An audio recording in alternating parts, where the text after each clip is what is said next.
Super Bowl champions, Eagles fans everywhere, this is for you. Let the celebration begin. Well, Matt Pryor looks like he's going to be at least the first guy to get a crack at that right guard spot. Rube, we've talked about him a little bit, but he finally spoke on the matter. Yeah, I like what he said. He's a confident kid. He's a quiet kid, but he's a confident kid. And he said one of the first things he did was he saw – now, Trey Thomas does these video cut-ups. He puts them on YouTube. And Trey's a great analytical mind, 3-time Pro Bowler. Obviously, everyone knows Trey, left tackle. He's been in the media here in Philadelphia. And he put together a cut-up where he analyzed Matt Pryor. And when Matt Pryor spoke, he said he watched it, which is kind of cool. And he reached out to Trey to pick his brain. And I thought that was really cool. And Trey's really high on Matt. And he said his advice to Matt Pryor was, dog, you got to finish every time. If you just have that little extra dog in you, my God, you could be nasty. So that's always my advice to you here on the Eagle Eye podcast. So I need a little more dog in me?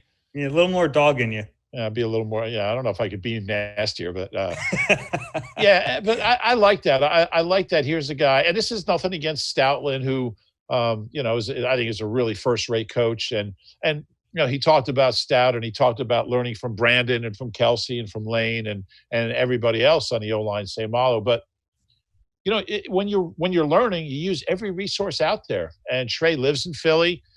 He really pays attention. He watches a lot of film. He's a very perceptive guy, especially when it comes to O-line. And for Matt to reach out to Trey and have a dialogue with him, what can I do to get better? It's a great resource. And, there's a lot of guys that aren't going to take advantage of that. And, when you have that in the right here in your backyard, it's a valuable resource. And I'm glad Matt used it. And, you can only get Trey was a great player. And obviously they played different positions. Trey's a tackle. Matt's mainly a guard, but the lessons that I think that Trey can share with Matt are universal. Yeah, absolutely. We have a jam-packed Eagle Eye today. We have a treat for you guys coming up in just a few minutes. Boston Scott will join us. We'll talk to him about the upcoming season and his life in the NFL so far. We want to talk. Doug Peterson mentioned that, the Eagles were interested in a veteran running back and they didn't get him. So we'll talk a little bit about that. And kind of an ominous idea from Dr. Anthony Fauci about the prospects of this NFL season. But we want to continue a little bit with this right guard spot. Yeah, I agree with you, Rube. The fact that Matt Pryor reaches out to someone, a lot of guys would be like, I'm not listening to this old player. I have coaches. I have my own thing to do. But sometimes it's good to get a fresh perspective on it too. And sometimes, and we've kind of seen this with Doug Peterson bringing in outside voices to talk to his team. Sometimes an outside voice can be refreshing for a player. And a guy like Trey has so much knowledge. You don't play in the league for a decade and not pick up a lot, and not play at that level and not pick up a lot.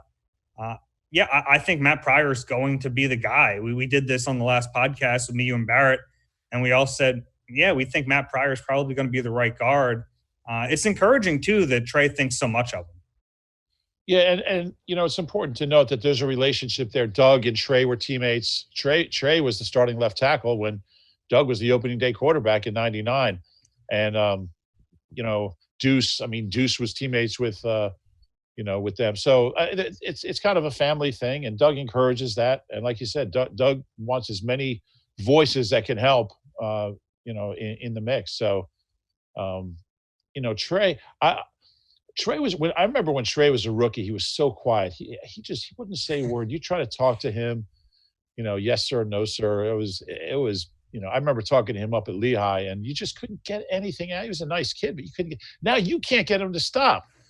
And he was on WIP with Ike Reese, another former teammate of him for years. They were both 1998 draft picks here, and John Marks. And he talked about Matt Pryor in detail. And he's really high on him. He said, he thinks they got the guy here already who can take over. He said he's not going to be Brandon Brooks, but he's a really more than capable right guard. So when you hear that from a guy like Trey, and one of his observations, but he's actually more technically sound now than Isaac is, as far as tailoring his sets to what the defensive tackle is doing and the way he's lining up and understanding how that defensive tackle is going to attack him. So he's really advanced in that way. And kid's only played, about 100 snaps, I guess, maybe 120 snaps last year. But, I think he's got the components that he needs that finishing plays, being meaner, being angrier. Can he do that? Can he, I think he can. I think with confidence comes that, a little more swagger, a little more aggression, a little more, playing the game in a violent way. And I think he'll be able to do that. Yeah, I mean, I think back to his first training camps. He was a 6th-round pick in 2018. And I remember how impressive he was. Like, he was really good that first training camp to the point where we weren't expecting that from him that early. I think it briefly changed expectations, but then he doesn't play at all, and you kind of forget about him. And then 2019, he was okay in training camp, but he wasn't great. He wasn't as surprisingly good as he was the previous year. So you forget about him. He goes to the bench. But, I mean, this is a kid that stepped in immediately in his rookie year and was really good in training camp. So there are skills there that we saw pretty early. And he has a tackle body. He's really tall. I think he's 6'8", 6'7", 6'8". So you look at him and you think, well, that's a tackle. But I remember right from the first minute they started playing him at guard, we all went, oh, he's better at guard, which might not be ideal based on his height, but you get around that. And Carson's a tall quarterback, so it's not like he has, Doug Flutie back there trying to see over him. It's a tall quarterback who can see over the line. There's a lot to like about Matt Pryor, and you almost forget about it. Even us, like, I forget about how good he was that rookie year and all those skills we saw from him. We'll see if it translates. We don't know. He's not going to be Brandon Brooks, but if you stuff him there between Jason Kelsey and Lane Johnson, he's just got to hold up. Yeah, and the Eagles have certainly found quality offensive linemen at the end of the draft or outside the draft. I mean, Kelsey was a 6 or 5?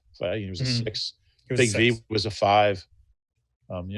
Jason Peters is undrafted, obviously in Buffalo, but Jamal Jackson was undrafted. He was a starting center for a lot of years. All those guys. Yeah. So we're recording this on Thursday. Yeah. Brandon Brooks scheduled for surgery on his Achilles today. John Clark caught up with him, and these quotes are crazy. We already saw him doing jiu-jitsu 2 days after tearing his Achilles. You saw that video, I'm sure. It seems crazy, and your first reaction to that is, what's he doing? He's going to hurt himself.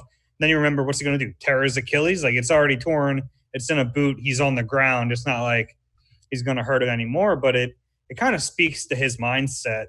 I want to read at least one of these quotes. It was John Clark texting with Brandon Brooks. He's really intense right now in his rehab. He's like 3 days into it. When you've walked on the dark side so many times, your eyes adjust and you see light where there's no light. It's to the point now when I take that lonely walk through hell, I see the devil himself and I let him know I'm back to tear this MFer up once again. And for him to say, F, not this MFer again. I welcome this S like this. So I bring it like others want to, what others can't. That's intense, man. Yeah, I'm not betting against that guy. My God. The devil's reading that going, oh, you're good, man. you take care of you. But you love that. I mean, it's like the devil went down to Georgia right there, Yeah, the devil went down to Georgia and Brandon Brooks beat the hell out of him. Yeah. It's the mindset that I think every athlete wants to have. I don't know, like, I can't imagine myself, I'm so far away from those shoes, it's hard to even put myself in them. But like, if you're going through your third major rehab in like 2 years, I think it's human nature to be a little down and be like a little upset. And this guy just doesn't have that in him. It's amazing to watch. Yeah, I remember, Correll Buckhalter went through something similar. He tore his ACL 3 times. He missed 3 out of 4 seasons in the prime of his career. And I remember he had gotten hurt in minicamp. I think it was in 06, or no, it was in 05. And so we already knew he was going to miss that season.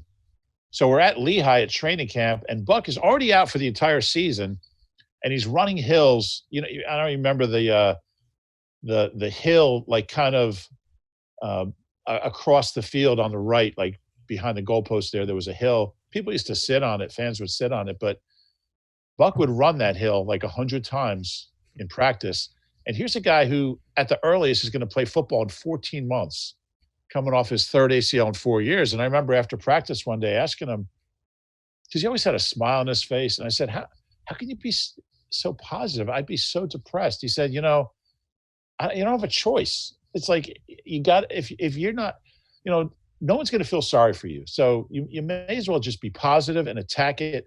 And the more positive you are, the better it's going to go for you. He's like, you have two choices. You can have a negative attitude or a positive attitude. And I choose to have a positive attitude. And Brandon's the same way. He really reminds me of Buck that way. And Buck came back and was a good player. He played, I think, 4 or 5 more years after that third injury, a couple years in Denver. And he was a part-time player, but, he was averaging 4.5 yards a carry and had a really good career. He was a good player. And I think Brandon has that same, I just refuse to be negative. I'm not going to let a negative thought, stray into my mind. And it served him well so far. And I fully expect it to serve him well this time. Yeah, I remember talking to him last November. I wrote a story about the positivity and how it affected his recovery. And I'll never forget, we're standing at his locker and he holds his hands together and he starts separating them. And he's like, his hands are together. He says, this is the injury point right here. And you can choose which way you go. One way is feeling bad for yourself. And he's like, that's a longer route. And he's like, I'm not going to take that route. I'm going to take the optimism route. And you're right. It served him well so far. I'm not betting against that guy. No way. Yeah. And honestly, I don't want to get too deep here or anything too corny, but I think there's lessons that we can all learn from someone like Correll Buckhalter or Brandon Brooks, just about, just being positive about any challenge that comes your way, especially right now. We're certainly all faced with challenges of our own. If you have a positive outlook, you're going to, whatever's going to happen, you're ahead of where you are if you're going to have a negative outlook. So, I'm not saying that things are always going to work out, because they don't. But if you have a positive outlook and believe in the best possible outcome, your chances are better, certainly. And I think it's something we can all learn from. I agree with you, but I also wish I had like a wind chime right now, or like a cymbal, like. I'm sure you do have wind chimes. I know you're a wind chime kind of guy. I am, big wind chime guy. Hey, enjoy a safe, contact-free experience at Mercedes-Benz at Fort Washington, Westchester, and Atlantic City.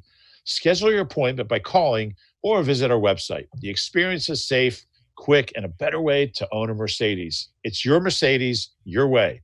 Visit yourmercedes.com. Joining us now on the Eagle Eye podcast. This is great to see you, Boston Scott. How are you?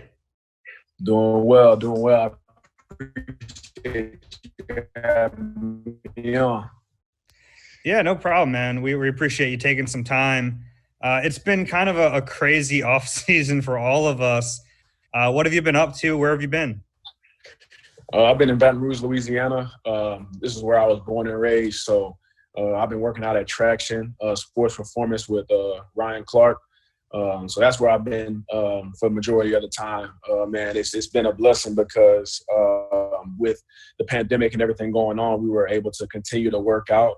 We had groups of about 5 or so when things were very restricted, but I was able to continue to work out. So I've been working out probably since late February, early March. How would you compare this with a normal offseason? You guys are doing, Zoom mini camps, which is crazy. You're working out on your own. You're not with your coaches and teammates. I guess you really got to be self-motivated, which I know that's not a problem for you, but just how weird has it been just trying to kind of proceed like this? Yeah, it's definitely been weird, man. I would definitely say kudos to the organization just for doing the best that they can to keep everybody locked in, keep everybody together. And Doug P. and Mr. Lurie and Howie have all done a great job of making sure that, we keep that team chemistry, we keep that camaraderie going with the team meetings on every Monday and Thursday. And they've brought in some great guys that have been able to speak to the team So overall, it's been unique. But as far as, learning in the classroom through film, we've done the best that we can.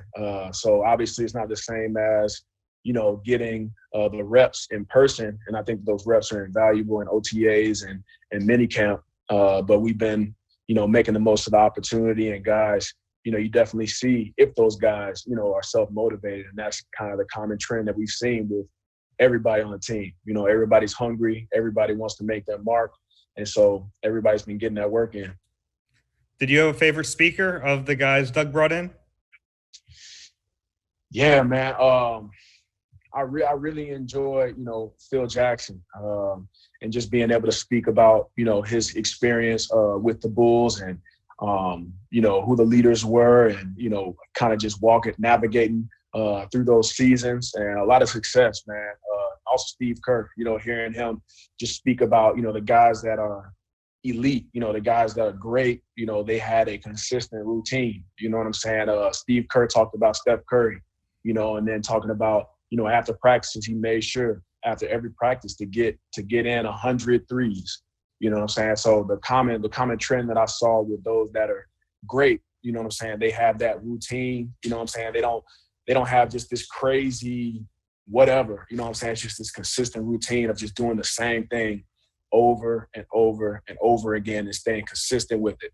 Because that's kind of what I found on a professional level. You have that small percentage of guys that are freak athletes, but the ones that are great are the ones that are able to, resort to their fundamentals under pressure and be able to do that again and again and again. So I really appreciated those two. I mean, we had a bunch of great speakers, but those are the ones that really stood out to me.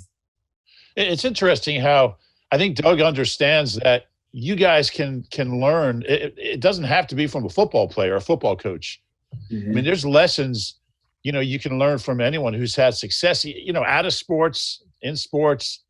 And I think a lot of coaches don't understand that.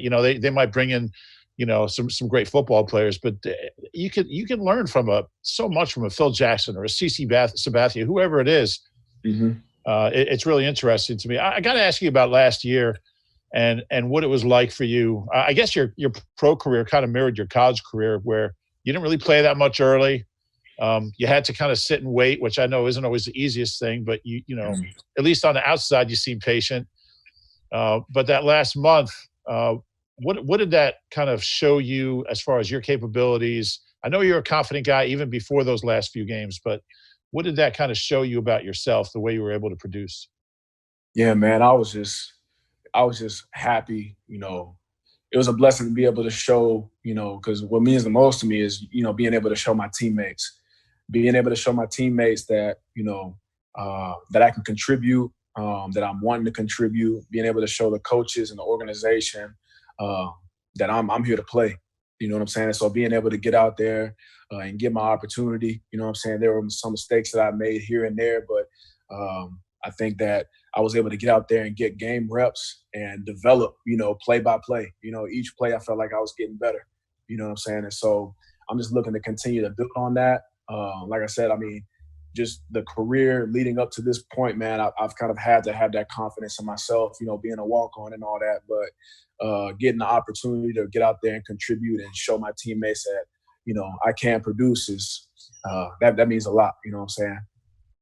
Have you had a chance to kind of reflect a little bit on that year? It all happened so quickly. Like all of a sudden you're in the game, you're winning the NFC, NFC Offensive Player of the Week. I mean, have you had a chance to kind of appreciate what you're able to accomplish so far? Yeah, definitely, man. I've taken some time now the season is over to kind of reflect on, the success that I did have. You know what I'm saying? And like I said, it's truly a blessing to be able to get out there and step on that field, man. It's always been a dream of mine. And honestly, to see as many stories as there were, not just me, you know what I'm saying? Usually you hear about one practice squad guy that gets promoted and is able to get out there and, make an impact. But we had multiple stories unfold. And so it was a lot to take in, man, but it was cool. It was cool to see. So, just reflecting on it, obviously, nothing's given. Everything is earned, And so I know going into this next year, organizations are going to be able to game plan. Organizations are going to be able to break down the film. So I know that, by no means have I arrived, or, by no means have I made it. I got to continue to work on my craft and continue to build on the things that I was able to do this season, or this past season, moving forward, and just continuing to build, because there's still plenty that I have to learn. There's still plenty that I can continue to develop in. But like I said, just having that confidence in myself and knowing and trusting in the process, trusting in the coaches. I know that, this is just the beginning. I haven't reached the standard that I have for myself. Obviously they didn't draft a running back. They didn't sign a running back in free agency. They brought Corey back. They could have signed, there's some veteran guys out there, but they really seem to believe, and Doug's been pretty clear about, he thinks you can be a number 2 running back and kind of working with Miles. What is that? How does it make you feel knowing that they have that kind of confidence in you? It feels good, man. It definitely does. But again, I approach it, from ground zero. At the end of the day, anything can be said at it. I still got to go earn it. You know what I'm saying? So one thing that's really helped me is not being too high, not being too low, but just trying to stay even keel and just attack it day by day. And then whenever the season rolls around, my preparation and all the work that I've put in, I hope that it shows up on the field. Do you set goals for yourself? I mean, will you coming into the season say, hey, I want to do this, this, this, and this? Yeah, man. Obviously I want to be – ultimately I want to stay healthy. You know what I'm saying? I want to be available. That's one of the biggest things. But also I have goals for myself. You know what I'm saying? I think it's important as a player on this level to have that amount of confidence in yourself. You know what I'm saying? I want to be the offensive MVP. I want to bring that to my team. You know what I'm saying? Those are goals that I want to accomplish. I want to be in the league for 10 years. You know what I'm saying? Those are goals that I set for myself. But like I said, all the greats, they set those goals. You know what I'm saying? And then they chop away at it day by day, and then they see what happens. Offensive MVP of the league? Yeah. Nice. I like it. Mm-hmm. I'll give you a little Boston Scott trivia. You had 23 catches the last 4 games of the season. Only one running back in Eagles history ever had more catches over the last 4 games of a season. That was Herschel Walker, probably the greatest college running back ever. He had 28 in 1993. Come on. So you're in pretty good company there. But I wanted to ask you about specifically your red zone production. You average like 4.2 yards per carry in the red zone, where everything's kind of condensed. Defenses are closing in. I wanted to, I'm curious. You had the 3rd highest average in the league in the red zone rushing average. What makes you so effective in that space where defenses are really kind of condensed like they are? Yeah, man, I would say a lot of the credit goes to the Great Wall of Philadelphia. Them boys in front of me, man, they paved the way for me, bro. They really do. And, like you said, it's condensed. You know what I'm saying? So everything is condensed in there, and it can be hard to see at times. So that's where I can use my quickness. And I think, I'm small, you know what I'm saying? But I'm powerful, you know what I mean? So I'm able to use that to my advantage. And by the time they see what's actually going on, they have to get past the line, you know what I mean? And then, I'm patient. And then whenever I see it, I hit it with everything I got. You mentioned your size, and I'm sure you've gotten this when you first started playing football till now. How many times have you been underestimated? People think that just because you're short, you're not built the way you are and you're not powerful, that sort of thing. All my life, man. All my life, in 6th grade, I was turned away, because of my stature. He said, you wouldn't make it. You know what I'm saying? So I've heard that for a very long time. And, I don't let it deter me. You know what I'm saying? The mindset that I take whenever I'm attacking things like that is, I'm gonna find out for myself. You know what I'm saying? I'm not gonna submit myself to your label. I'm not gonna submit myself to your opinion, because at the end of the day, I'm going to determine, I'm going to go out here and I'm going to find out for myself, period. And that's kind of been what I've held, true to my heart. And that's just the way that I've carried myself ever since then. How tough was that 6th grade? I guess youth football. You're like 11 years old and they're telling you you're done in football. What? That's got to be tough being that age and having that kind of rejection. Yeah, man. it was tough, but I would say, during that time I was able to kind of expand on, the things that I was interested in. I got involved with music. I got involved with, other extracurriculars. And, I was definitely able to broaden my horizons. And, you never know how, where I am now, you never know how it might benefit me. But, like I said, I was introduced, I was introduced to my work ethic, because I was like, man, once I got over it, I'm like, at the end of the day, if I continue to work, I don't know what might happen. So that's where I started to work, man. I just really started to work. I started to, like I said, have that mindset. I'm going to find out for myself. You remember that coach's name who told you he didn't want you? I don't. I was going to call him up and say, "Sit down, pal." Did you get the Sproles comparison even before you were teammates with him? Was that always a popular one for people? Yeah, man. And to be honest, man, like I said, I've spoken about Sproles and the way I feel about him. Watching him back when he was in at Kansas State. Obviously when he was with the Saints and everything, but I also looked at guys of smaller stature, Maurice Jones-Drew, Jaquiz Rogers, Justin Forsett, guys that are smaller, what they did well, and how they were able to come in and have an impact. So, that's kind of always how I've been, just doing that research, trying to soak up as much wisdom as I can, and just trying to implement those things in my game, And I appreciate and I'm humbled by the comparisons to, D Sproles, and I aspire to produce the way that he has, but I also look to, be Boston Scott, and bring that to the game. So that's how I feel. What was the biggest thing you learned in your time in New Orleans? You weren't playing, but you were around some great players, a great coach, a great organization with a tradition of winning. What did you take from New Orleans when you got to Philadelphia?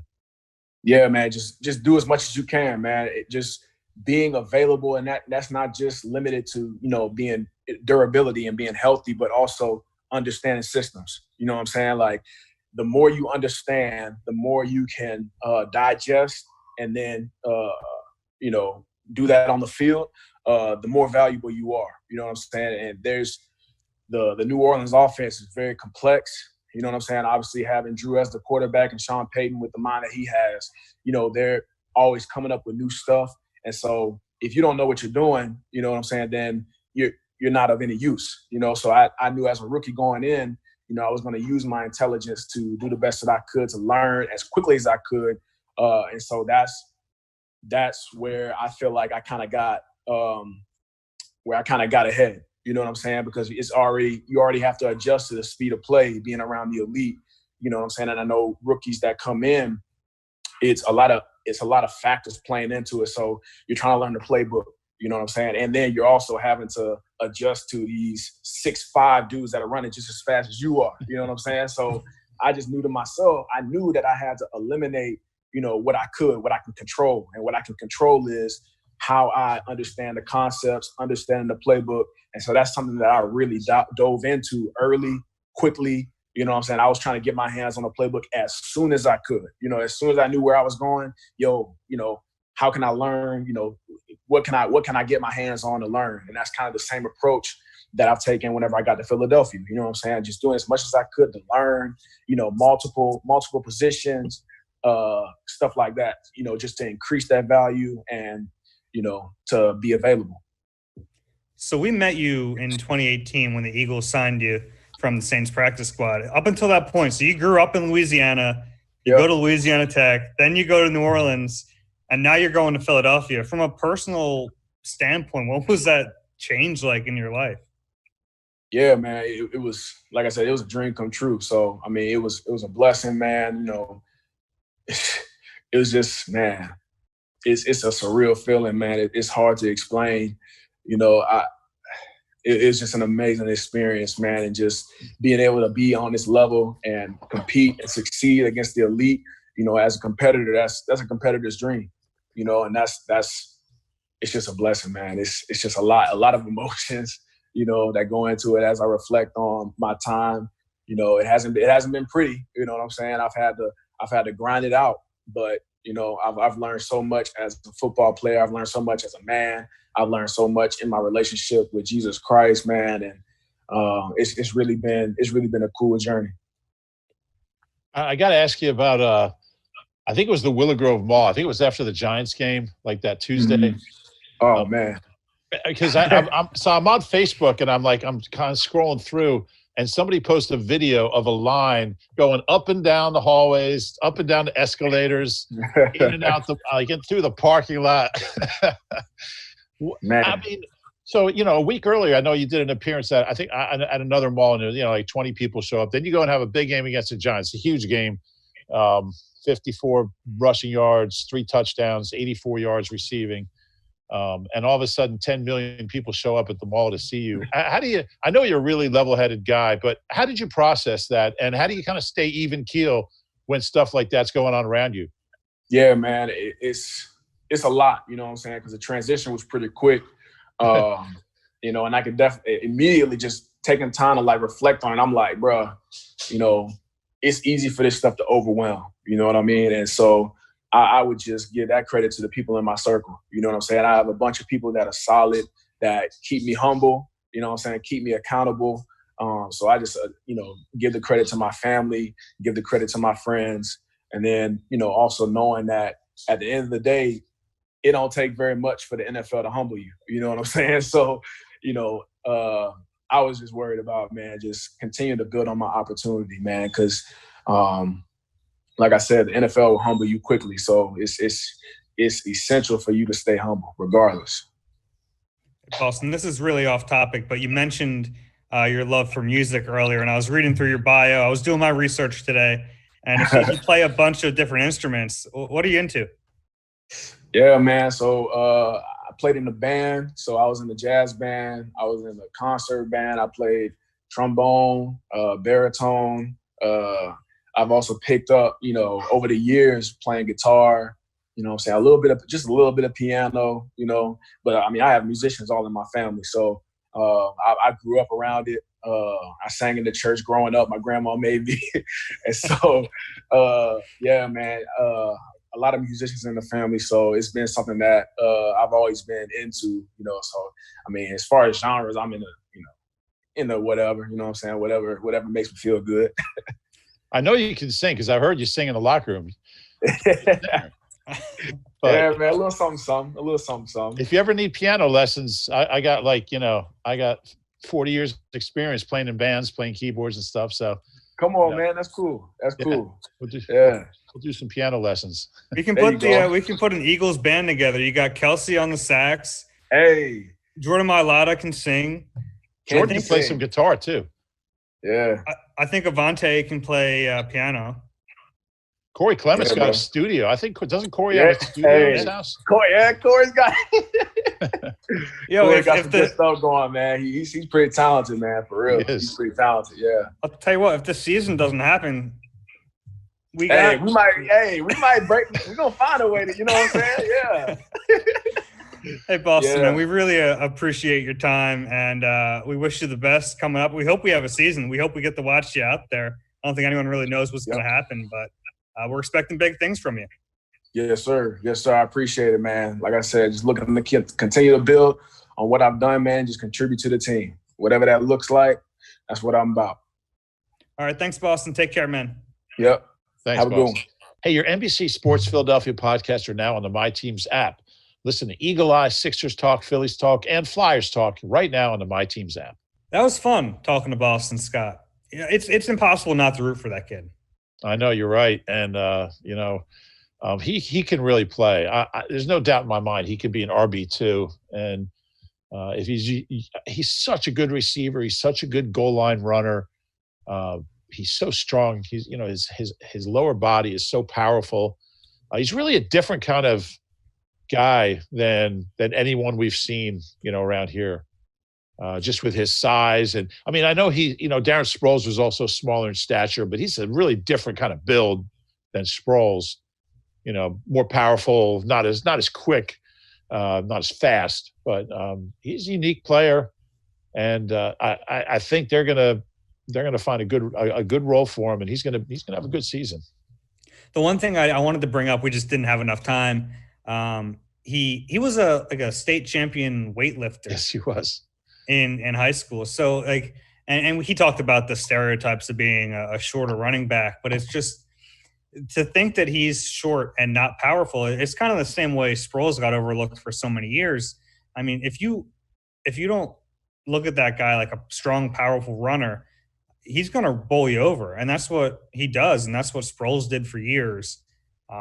It's not like he's like a pump. I mean, you look at like a Donald Pumphrey, similar in stature, but rail thin. I mean, this guy is not. No. This guy is built. Yeah. Yeah. And I mean, as a receiver in this offense, I mean, 23 catches in 4 games. Really, the first 4 games, he really played a lot of snaps. He had played a little bit against Dallas and Buffalo, I think. But to be fair, Carson hadn't even been introduced to his receivers yet at that point.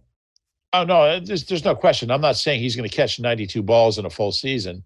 But, you know, I think for Carson to have that comfort level, you look at their 2 best receivers, you know, as far as underneath kind of 3rd and 2, Greg Ward and Boston Scott, teammates on the practice squad, they both caught like 20 balls over the last month of the season. And if you're under pressure, if the play's breaking down and Carson likes to keep the play alive, I mean, those guys are going to be open. Yeah, you're absolutely right. And it looks like Boston will be running back 2 unless the Eagles sign another veteran. But even at this point, I don't know if they sign someone that necessarily means that Boston isn't the second in the pecking order. I think that would have changed if they signed Carlos Hyde. And Doug Peterson kind of alluded to that on WIP earlier this week. He mentioned that, he kind of confirmed the interest in some veteran running backs and said they had one slip through their fingers. I don't know if he really slipped through their fingers. I think it was more a matter of the Seahawks paid him way more than the Eagles wanted to. They paid him. It's a 1-year deal worth $2.75 million. What did you make of that, though? Because, I mean, this is the first time that someone on the record from the team confirmed interest in a veteran running back. Yeah, it was interesting. I was kind of surprised he said it. It's a little out of character for him. I think he was just going and it came out. Yeah. But it's interesting. And, I mean, you're not going to pay, they're not going to pay $3 million for a second or third running back. So that's why I think if they do sign someone, it's going to be in August. It's going to be when guys are desperate, they don't have a job, they want to play, and they're willing to take minimum or close to it. So, but I mean, Hyde's a good player. I don't know how great a fit it would be because I'm not sure they have the carries that Hyde would want. Well, they have Chris Carson out there in Seattle. I don't think they're going to take a ton away from him. So at this point in free agency, I don't think he was going to get like a marquee job. No, that's probably true. Who would you rather have, Carlos Hyde or Jordan Howard? Probably Carlos Hyde. Just the Jordan Howard thing scares me a little bit. Just coming off the stinger, that workload that he's had, like those two things combined scare me a little bit. Yeah, with him, and I think that the reason Jordan Howard isn't here anymore is he got a good contract, and he's going to be the lead back down there in Miami, you would think. So, I think Hyde would have understood the role here if he was, you know what I mean. But I also don't think the Eagles are going to pay him. That they're looking at like veteran minimum, and that 2.75 is significantly over that. So maybe there's a scenario where there's a guy available in training camp and they're looking and they say, maybe that they say, hey, we don't have enough right now. Maybe Corey isn't healthy. Maybe the other younger guys behind him aren't developing as quickly as they'd hoped. Then maybe they go out and sign someone. But if they get the camp, and I'm pretty confident Miles in Boston will look fine. But then if Corey looks okay, and if one of either like Holyfield or Michael Warren look good, I don't think there's going to be much of a reason to sign one. Yeah, I would agree with you. If it was a normal summer, a normal year, guys like Warren and Holyfield would certainly be guys you'd really be watching, and we won't get to. Who knows when we'll get to do that? Yeah, and that's going to bring us to our Debbie Downer moment of the podcast. Dr. Anthony Fauci. That was my segue for you. I hope you appreciate it. I appreciate it. You teed me up there. He spoke to CNN and Not the most optimistic view from Fauci. He basically said, I don't know if this is going to happen, speaking about the NFL season, without a bubble-like scenario where the league and teams are insulated from the general public. That's kind of a deviation from our understanding of what the NFL is planning to do. I mean, it seems like the NFL is planning to have a season that's not like what the NBA wants to do or is going to do in Disney World. And it's a little troubling, especially with, Texas right now going through what it's going through. And you have Texan players and Cowboys coming down with the virus. It does give you a little bit of pause right now. Yeah. And I think we just talked about this on, I think on Tuesday with Barrett. I mean, you can't, I don't know how you can realistically do a bubble like the NBA is doing in Orlando. And there's still questions about that, but obviously the season's going to be much longer, the NFL season. You're talking about many, many more players. You're talking about facilities. I mean, a football field is a little different than finding a few basketball. I don't know how you can do it. I don't know how you can. I mean, the NBA is going to play a couple games, 8 games, and then go into the playoffs. When you're talking about a full NFL season and postseason, keeping players away from their families and their kids, and all the support staff. I mean, where are you going to find these hotel rooms? How are they going to travel? I mean, there's just so many. I don't know. Maybe they can do it, but I mean, I've said all along, I don't know how they can safely do it without huge strides in testing over the next 2 months, or if somehow a vaccine is developed really quickly, or tested and approved and manufactured and all that. Now, the one thing, Dr. Alan Sills, who's the NFL's head doctor, he responded basically to Fauci's comments. And the one interesting part of that for me was he mentioned the developmental process of rapid response tests, right? Which to me seems like a pretty obvious and important key to this. Like taking temperatures doesn't really cut it. In those guidelines the NFL set out in that memo to teams, it said they were going to kind of test, but that didn't mean rapid response actual tests. It meant like a questionnaire. Have you felt symptoms? Here's your temperature. If the testing gets to the point, though, where I walk in a room, I take a test, and then 10 minutes later they clear me, to me, that's more feasible to have a season. That's more feasible to get people back in the building and have a comfort level that day to go about your daily work.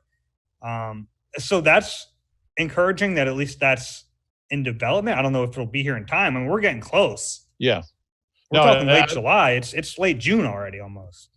Yeah. And I mean, that's what I've been saying. If there's not a vaccine or huge strides in testing, I mean, if they can accurately, 99.9% test you and clear you in that, in real time, then obviously you can do it as long as, the testing's accurate. And you're going to have to test everybody from the refs to the ball boys, to the equipment guys, to the trainers, to the doctors, to the cameraman, whoever's in the building.